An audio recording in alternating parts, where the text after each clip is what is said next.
At 46 minutes past 2, on the afternoon of the 11th of March 2011, the seafloor off the northeast coast of Japan tore violently open.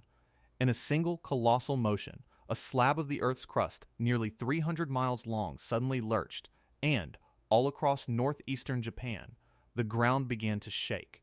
And it shook not for a few seconds, but for a full and terrifying 6 entire minutes. It was, quite simply, the single most powerful earthquake in all of Japan's long recorded history, and one of the very largest ever measured anywhere on the entire planet. But that earthquake, as utterly monstrous as it was, would turn out to be only the very beginning of it. Because far out at sea, that very same rupture had just shoved an enormous wall of water into sudden motion. And that wall was now racing, silently and swiftly, toward the coast, toward a coastline where many hundreds of thousands of ordinary people had, at the very most, only about 30 short minutes left, either to flee or to die. This is the story of that day. Before we go any further, if this is exactly the kind of story you came here for, take just 1 second to subscribe. A lot of folks watch these all the way to the end and simply forget to, and it genuinely helps this channel keep making them. Alright, let's begin. So what, exactly, had just happened, deep down beneath the sea, in that single terrible moment? Well, off the northeast coast of Japan, there lies a place known as the Japan Trench, a place where two of the Earth's great tectonic plates grind directly against one another, because there the vast Pacific plate is being very slowly forced down, and under, the plate that Japan itself sits upon, in a process that geologists call subduction. And for many long centuries, all along that hidden boundary, the two great plates had been locked firmly together, jammed tight, and quietly and relentlessly, building up an almost unimaginable amount of strain.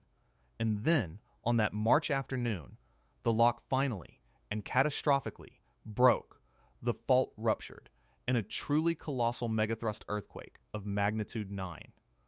Releasing many centuries of that pent-up energy, all at once, in a single instant.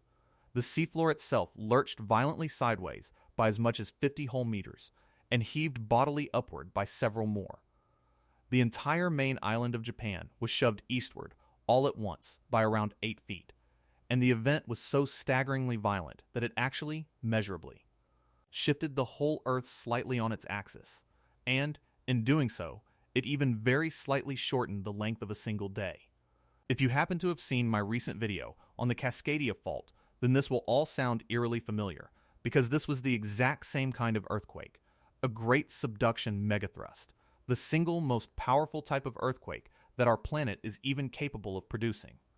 And I'm genuinely curious as we go, do you actually remember hearing about this disaster back in 2011? Or is this the first you're learning of the full story? Let me know down in the comments and where you're watching from. I read them all, and honestly, they often decide what I dig into next. Now, all across northeastern Japan, that shaking was genuinely violent, and it went on and on and on. But here is something truly remarkable about it. Relatively few people actually died from the shaking itself. And the reason for that is simple. Because Japan is, without any question at all, the single most earthquake-prepared nation anywhere on the entire face of the Earth. Its buildings are all specifically engineered to sway and to flex and to survive. Its famous high-speed bullet trains all automatically slammed on their brakes the instant the shaking began and glided safely and smoothly to a complete halt, and not a single one of them derailed. And within only about 3 minutes of the earthquake first striking, Japan's sophisticated tsunami warning system had already issued its alert, broadcasting out to the entire coast that a great wave was now coming. And in almost any other country in the world, this extraordinary level of preparation would have been more than enough to prevent a true catastrophe. But this, sadly, was very far from being an ordinary disaster. Because at the very same instant that the seafloor had heaved upward, it had also lifted up the entire, enormous column of ocean water sitting directly above it, and all of that suddenly displaced water was now spreading rapidly outward in every direction at once as a tsunami. Now, out in the deep, open ocean, a tsunami is actually barely even noticeable at all. It is just a low. and a very fast swell racing silently across the sea at close to the speed of a jetliner. But as it begins to approach the shallow coastal waters, it dramatically slows down, and it piles up upon itself, and it rises, transforming into a towering and an utterly unstoppable wall of water. And all along the coastline of the Tohoku region, that terrible wall now began to come ashore. In some places, only 20 or 30 minutes after the shaking had finally stopped, and the sheer size of the waves was almost beyond belief. Along parts of the Iwate coast, the tsunami reached staggering run-up heights of very nearly 40 meters, that is around 130 feet, roughly the height of a 12-story building. And near the major city of Sendai, the water swept as far as 10 kilometers, some 6 miles, directly inland, completely engulfing farmland and roads and an entire airport and one town after another. In total, that single tsunami went on to flood more than 200 square miles of Japan. Quick one before we continue. If someone in your family or a friend would find this genuinely fascinating, please do send it their way. That word of mouth is honestly how a channel like this one grows. And if it's been worth your time so far, a quick like really does help the next person find it too. And here, now, is the truly heartbreaking part of all of it, because a great many of these vulnerable coastal towns had actually built themselves enormous seawalls. Great, thick concrete barriers, some of them many decades old, each one designed specifically and deliberately to hold back exactly this kind of a tsunami. And the people who lived behind them, quite naturally, trusted them. But the wave that came in 2011 was simply so very much larger than anything that those walls had ever been built to withstand. That, in town after town after town, the water just rose straight up and poured directly over the top of them, almost as if they had never even been there at all. And what followed next was captured on countless cameras from countless angles, and it remains, to this day, some of the single most harrowing footage that has ever been recorded. A dark, churning, debris-choked wall of water moving with a terrible and a deceptive speed, grinding its way relentlessly across the land, picking up cars and boats and entire houses, and then simply carrying them all along with it, like so many children's toys. Whole neighborhoods were swept clean away in a matter of mere minutes. Great fishing boats were carried far, far inland and left sitting, absurdly, on the tops of buildings. And for all of the people caught directly in the water's path, survival came down, quite starkly, to a simple matter of minutes, and of a few precious meters of elevation, to the sheer question of whether or not they had managed to climb high enough and fast enough. And when it was all finally over, the scale of the loss was almost unbearable to contemplate. Around 18,000 people, in total, were either dead or else simply missing, never to be found. And the true cause of all those deaths really tells the entire story of the day.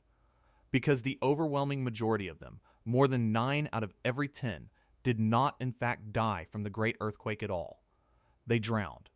It was the water, in the end, and not the shaking, that took very nearly every single life. And within that one vast, sweeping tragedy, there were also smaller and more intimate stories.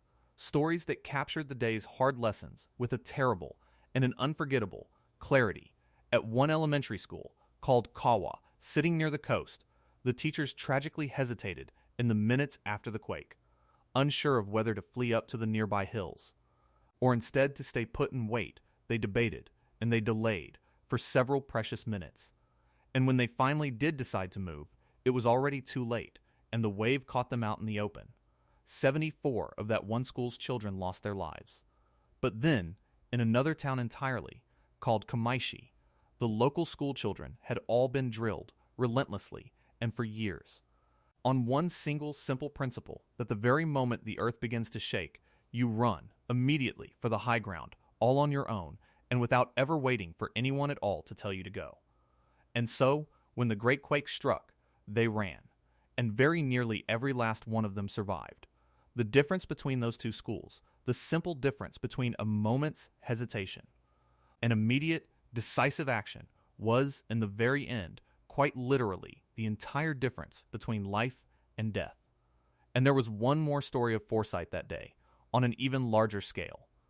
In the tiny fishing village of Fudai, decades before the disaster, the village's mayor had insisted, over loud objections about the enormous cost, on building a floodgate and seawall of truly extravagant height, some 15.5 meters tall. For years, people had quietly mocked it as a colossal and wasteful folly, a monument to one stubborn man's paranoia. He did not live to be proven right. But when the great wave of 2011 came, and towns all around Fudai were being utterly obliterated, that one enormous wall held. The water rose, and stopped just short of the top, and the village behind it was spared almost entirely, barely a single life lost. One man's unpopular foresight, decades earlier, had reached forward through time to save an entire community. But even as the tsunami was still busy destroying the coastline, it was also, at that very same time, quietly setting into motion a second, and an entirely different kind of catastrophe. Because sitting right there, directly on that same coast, was the Fukushima Daiichi nuclear power plant. Now, when the earthquake had first struck, the plant actually did exactly what it had been designed to do. Its nuclear reactors all automatically shut themselves down, and its emergency backup generators immediately kicked in to keep the absolutely vital cooling systems running. And for about 40 minutes or so, everything at the plant remained fully under control. And then the tsunami arrived.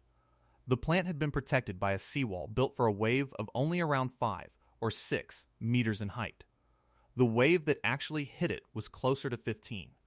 The water surged effortlessly over the wall and flooded the entire plant and drowned those crucial emergency backup generators, which had been placed, with a truly fateful lack of foresight, down in the basements. And with that single stroke, the plant suddenly lost all of its power. The cooling systems went dead, and without any cooling at all. The nuclear fuel inside 3 of the reactors began inexorably to overheat, and then, over the following days, to melt down entirely. And in the tense days that followed, the entire world watched on, in a state of real dread, as hydrogen gas slowly built up inside the stricken reactor buildings, and then violently detonated, blowing the very roofs clean off, in a series of massive explosions, and releasing radioactive material out into the open air. It swiftly became the worst nuclear accident anywhere in the world since Chernobyl, and around 160,000 people were hurriedly evacuated from the surrounding area, a great many of whom would sadly never be able to return to their homes again.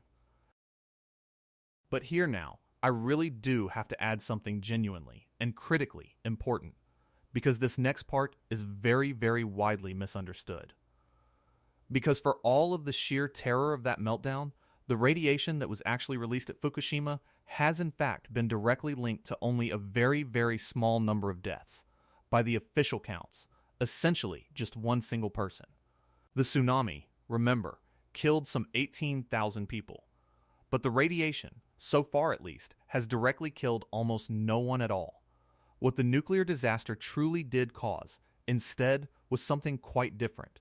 It was the immense trauma and the profound disruption of a massive and a sudden and a deeply prolonged evacuation. In fact, far more people, well over 2,000 of them, ended up dying from the various stresses of that very evacuation itself, from the sudden loss of medical care, and from the upheaval, and from the sheer despair of it all, than ever died from the radiation itself.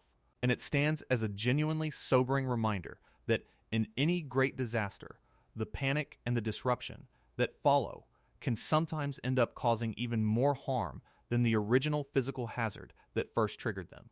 And this leads us, finally, to perhaps the single